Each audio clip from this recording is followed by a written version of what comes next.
Hello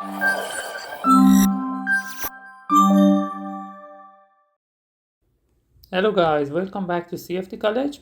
I'm Ashkan, and in this video I'm going to solve some problems from chapter 1 of Fluid Mechanics 1, which is about shear stress, viscosity, and surface tension.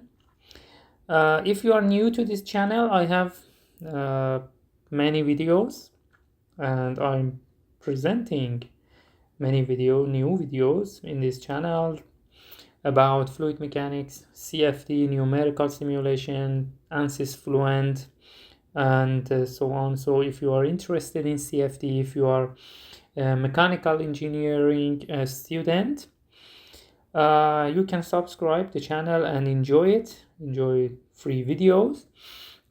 And in this series of videos, I'm going to solve some problems from Fluid Mechanics 1. So please share these videos if you like them and if you find them useful. Let's move to the first problem. In this problem, which is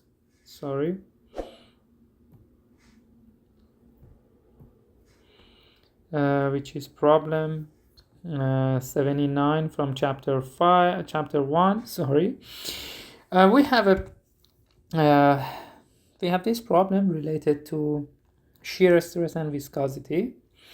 A piston having a diameter of 5.48, so we know the diameter inches, and a length of 9.5 inches slides downward with a velocity v. So velocity is constant. When velocity is constant, means that we don't have any acceleration through a vertical pipe. The downward motion is resisted by an oil film between the piston and the pipe wall. So we have this pipe. This is pipe wall. We have a piston inside it, which is moving downward with the velocity v, and we have a resistance due to some kind of oil which is within the pipe. So the motion is downward, so the resistance force is upward, and it's due to viscosity. The film thickness is 0.002 inches, so we know this thickness 0.002 inches, and the cylinder weighs 0.5 pounds. So we know the weight. Estimate v. If the oil viscosity, we have the oil viscosity is this value. Assume the velocity distribution in the gap is linear. In fluid mechanics, gap is a keyword. When you have any gap, it means that the velocity distribution is linear. So when you see gap, you can assume linear distribution. It means that if this is the wall and this is piston or any object which is moving, the velocity is constant. The velocity slope or the velocity gradient is constant. On the wall, we know that velocity is 0 because we have no slip condition. And because of no slip condition, since this wall is moving with velocity of v, so on this point we know that the velocity on this point is v. So in between, when we have a gap, this distribution is linear. So here V is, for example, V naught. So in these cases, you know that velocity is linear. And since we are dealing with shear stress, as you know, shear stress equals mu, viscosity of the fluid, times du over dy, delta u over delta y, or x, or anything. This is y-axis, and du over dy. In these situations where we have gap and linear velocity distribution, we know that du over dy or delta u over delta y equals the slope of this line of this distribution, which is v naught over delta.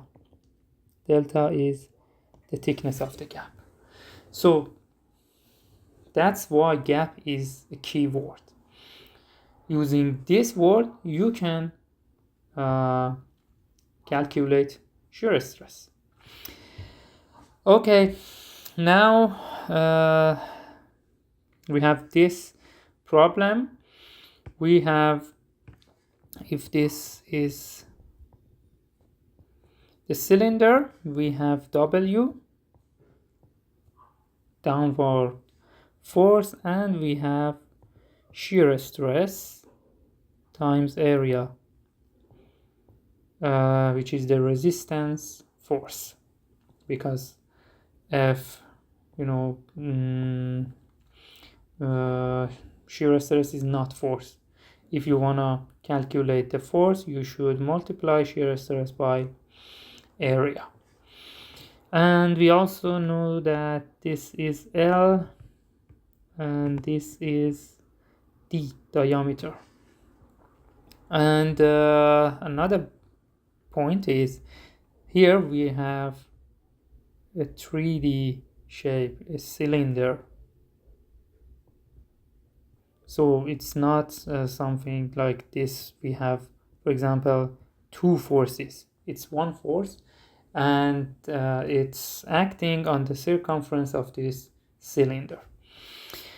So since the velocity is constant and there is no acceleration, we know that the summation of forces in y direction equals ma, mass times acceleration. Since velocity is constant, acceleration is 0, so this should be 0, meaning that W equals shear stress times A.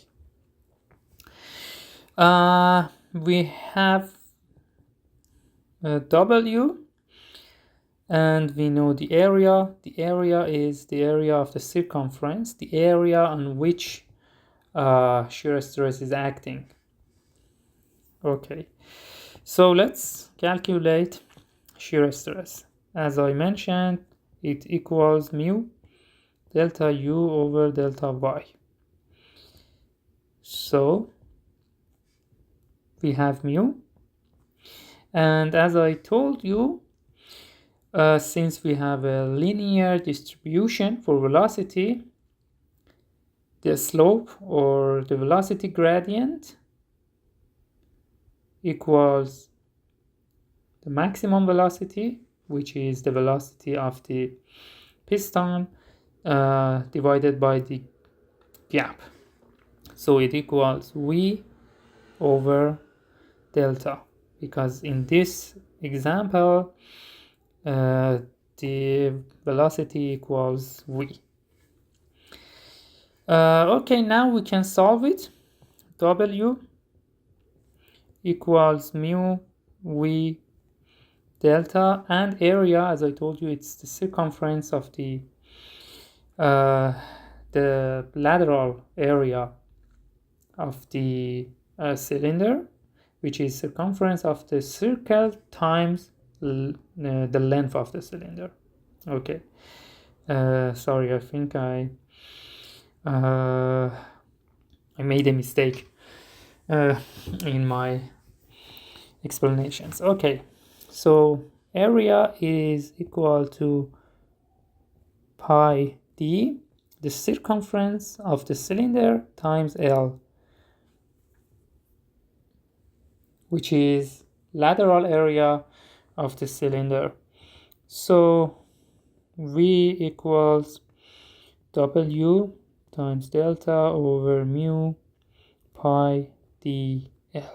And if we put the numbers, the weight is 0.016. No, it's the viscosity. It's 0.5 pounds. Delta is 0.002 inches. You should convert it to feet. So divided by 12 feet. Mu is 0.016 pounds second over cubic over feet square. Pi diameter is 5.48 divided by 12 because we need it in feet, and the length, which is 9.5 divided by 12. Don't forget that. So velocity equals 0.00459 feet per second. It's easy, it's not difficult. The next problem number 89. Here we have rotational movement. A 12-inch diameter circular plate, this one, no, this one, is placed over a fixed bottom plate. So this plate is fixed with a 0.1 inch gap between the two plates filled with glycerin, as shown in figure below. So here we have gap, means that we have a linear distribution.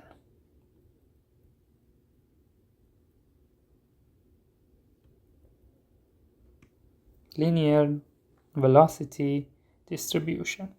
Determine the torque required to rotate the circular plate slowly at 2 RPM. So we know omega.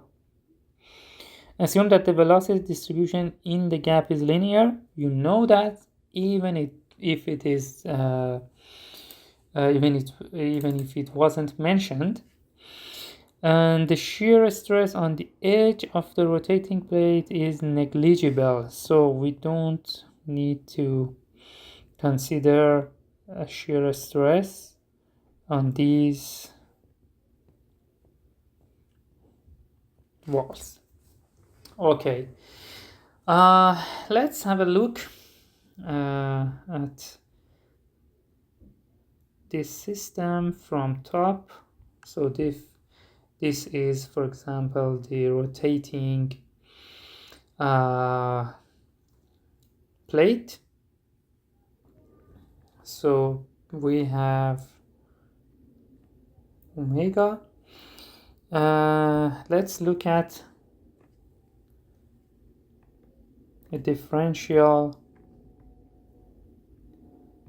element. For example, this one. In this element, we know that we have shear stress,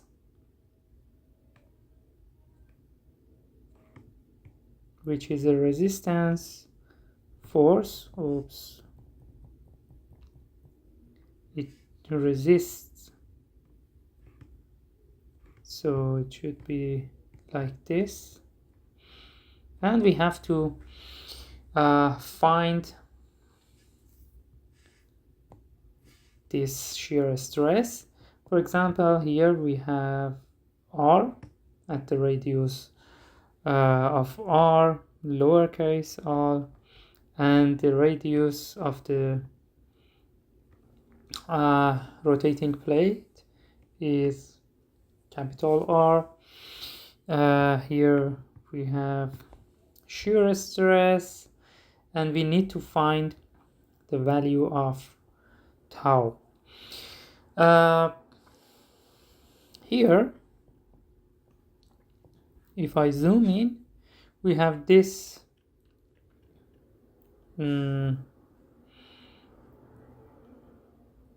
let's zoom in here.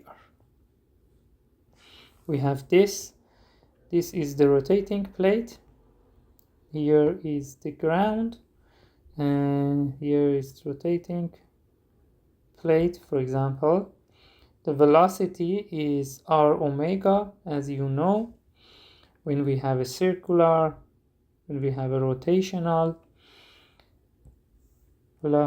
system, velocity here equals r omega in the opposite direction. So velocity equals r omega, and since here we have a gap, so this is delta, this should be the velocity profile. Here we have 0, and here we have v, and in between we have a linear distribution. Now you know that if this is y direction, delta u over delta y equals the slope, which is v over delta. Here we have r omega over delta. In these situations, you have to ask some questions from yourself. This is the rotating plate.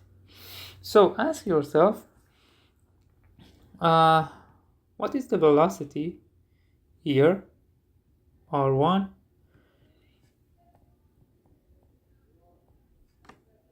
Here is r1. What is the velocity? It's r1 omega. What about this point, which is r2? Is r2 omega. So velocity is not constant. It varies, and it's a function of radius. So v is vr. Velocity a function of radius. When we want to calculate torque, we know that torque equals Rf. Here, as you can see here, the velocity is not constant. It varies with r. So we need to consider this differential element and do the integral. We should integrate from 0 up to r if we want to find the force, the shear stress, because we need shear stress to find F and to find torque. What else? Here on this differential element, we know that tau equals mu du over dy. We solve this. But what is F? After tau, we should find F, which is tau times area. What is the area of this differential element? This is dr, and since we are working on a differential element, dr is really small. So the area of this differential element is the circumference of the inner circle times dr. So area, actually dA, because it's a differential element, dA equals pi 2 pi r dr. So in addition to velocity, dA also varies with r, with respect to r. And also r here, which is in torque formula, it varies from centroid up to the edge of the plate. But in previous problem, this is the cylinder. What is the velocity here? V. What about this point? V. What about this point? V. So velocity is constant. So, and what about the gap? The gap thickness is constant. So du over dy is constant. Mu is constant. And area, we can find the lateral area. If we had this situation, for example, if we had some kind of cone, for example, instead of a cylinder, then everything would vary. First, delta 1, delta 2. So delta varies. Although velocity is here v, here is v, here is v, so velocity is constant, but delta is not. So du over dy, which is the slope, which is velocity over delta, it varies with the height or with the r. You know that we can find the relationship between r and delta. And also here you had to, if you had this situation, because delta varies with respect to r, also area, the lateral area of this element varies at different sections. So in these cases we need to use integral, but here we don't need that. So ask yourself, is velocity constant? What about the gap thickness? What about, I don't know, the area? Then you can solve problems. Okay, now since we are working on this differential area, we know that dt, from this equation we can find that dt equals rdf. So dt equals rdf equals r tau dA equals r tau, and you know dA, 2 pi r dr. Now you can integrate. So t equals integral of 2 pi r2 tau dr from 0 to r. What is tau? Tau equals mu delta u over delta y. We found this here. r omega over delta equals mu r omega over delta. So T equals integral of 2 pi r square mu r omega over delta dr. Now we have some constants, for example 2 pi omega mu, these are constants. So T equals 2 pi mu omega over delta integral of r to the power 3 from 0 to r dr equals 2 pi mu omega delta r4 to the power 4 divided by 4 from 0 to r. So T equals 2 pi mu omega r to the power 4 divided by 4 delta. And now you have everything. T equals 2 pi mu of glycerin. I think you should find it in the book.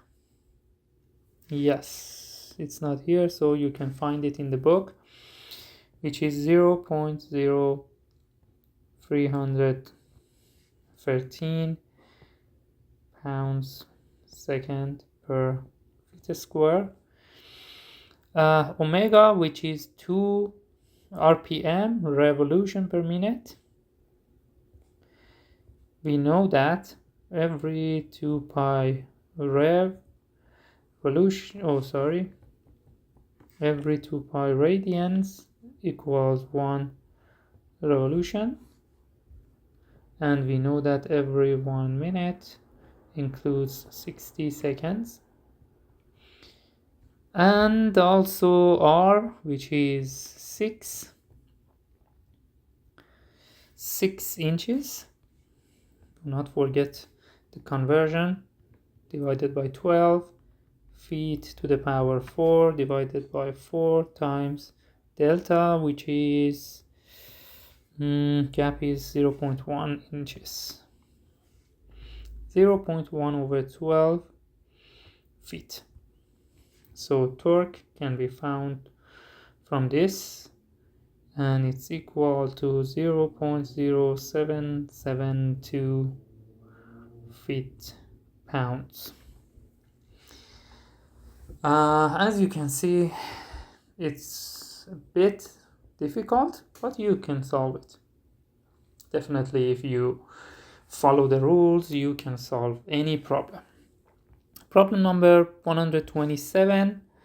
An open, clean glass tube having a diameter of 3 millimeters. So we have a glass tube with a diameter of 3 millimeters is inserted vertically into a dish of mercury at 200 degrees Celsius. How far will the column of mercury in the tube be depressed? When we put any glass or any tube of made of any material, when we put that into a liquid, we have two situations. Sorry, I'm a terrible drawer, I know that. So if this is the liquid surface, two different situations are possible. The first one, the height of the liquid can be rise into the tube, and in the second situation it's the opposite. It's in the second situation, the surface tension depresses the liquid actually the action of the surface tension is to depress the liquid in the tube. So this is situation 1, this is situation 2. It depends on liquid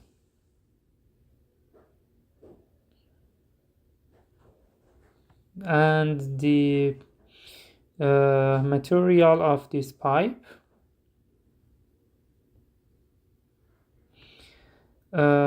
Because we have actually it depends on the contact angle between the liquid and the glass, or I don't know, iron or steel. So we can find this height or depth if it's h equals 2 sigma cosine of theta over gamma r. Sigma is surface tension, theta is the contact angle, so theta is contact angle. It depends, as I mentioned.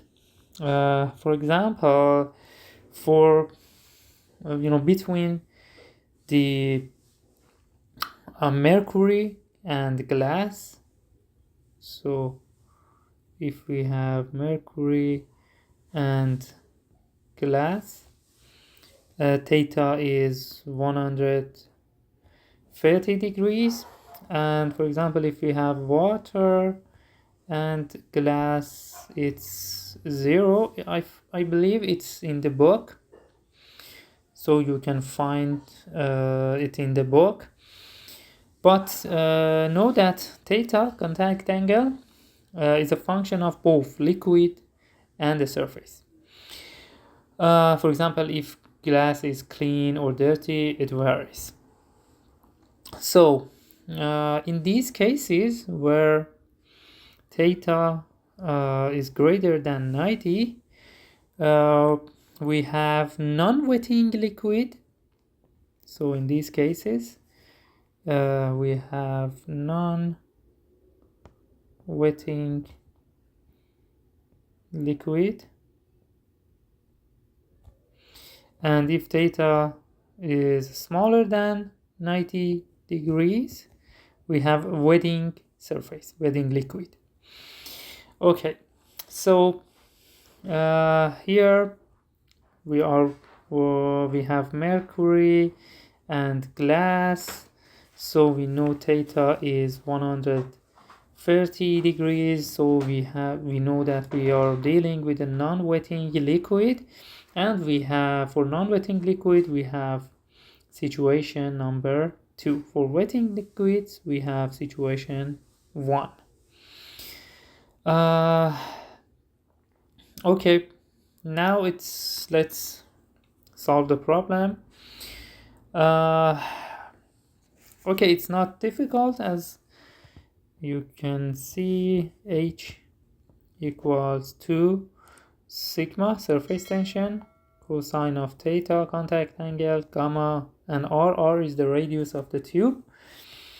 From the book, from table 1.6, you can find that gamma of mercury equals 133 kilonewton per cubic meter, and the surface tension of the, you can find it in the book, surface tension of the water is 4.66 10 to the minus 1 Newton per meter. An important point is surface tension acts on circumference, not area. It's so important because many students make this mistake in the exam. So surface tension acts on circumference, not area. Okay, that's why in the unit of sigma you can see we have Newton per meters. So H is equal to 2 times 0.466 Newton per meters times cosine of 130 divided by gamma 133 10 to the power 3 Newton per cubic meters times the radius of the tube, which is 0.0015 meters. So H equals minus 3 10 to the minus 3 meters or minus 3 millimeters, which shows us we have this situation because it's a negative value. Okay, I think it's enough for this session. I hope you enjoyed it. I hope you can use it to learn fluid mechanics. If you find these videos, please if you find these videos useful, please share them with your friends. Please subscribe to the channel and give us a thumbs up. If you have any comments, you can write your comment in the section below. And thanks for watching this video. Until the next video, take care of yourselves and bye bye.